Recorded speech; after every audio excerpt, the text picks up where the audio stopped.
হযরত মাওলানা হাফেজ নাম কি জানো? আব্দুল আলী। আব্দুল হালিম ভাই।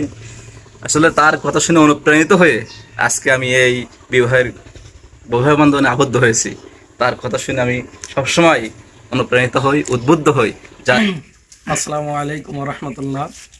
সম্মানিত বন্ধুরা, আজকে আমাদের এক ভাই স্ব ইচ্ছায় সুস্থ মস্তিষ্কে সশরীরে সশরীরে আমাদের এবং স্বহস্তে স্বাক্ষর করে আমাদের দলে যোগদান করলো, একটা দাম্পত্য জীবনে পদার্পণ করলো।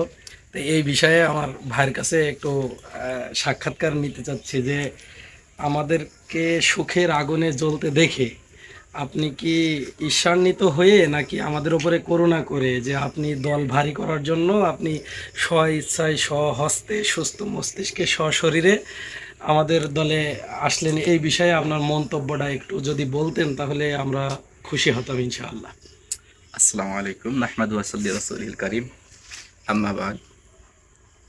আসলে এই বিষয়ে আমার জ্ঞান খুবই সংকীর্ণ। আমাদের বড় ভাই, শ্রদ্ধেয় বাচন বড় ভাই,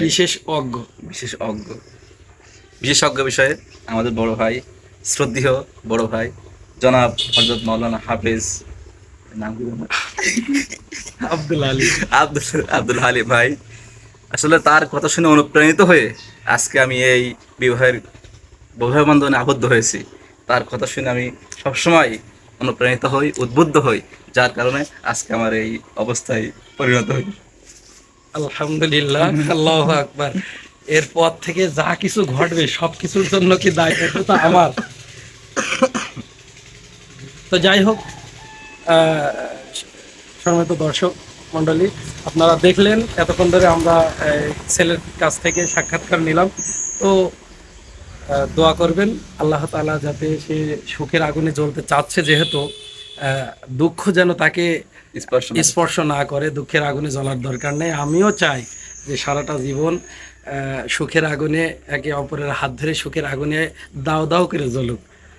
তো আল্লাহ তাআলা সবাইকে সুস্থ রাখুক। ধন্যবাদ, সবাই ভালো থাকবেন। আসসালামু আলাইকুম।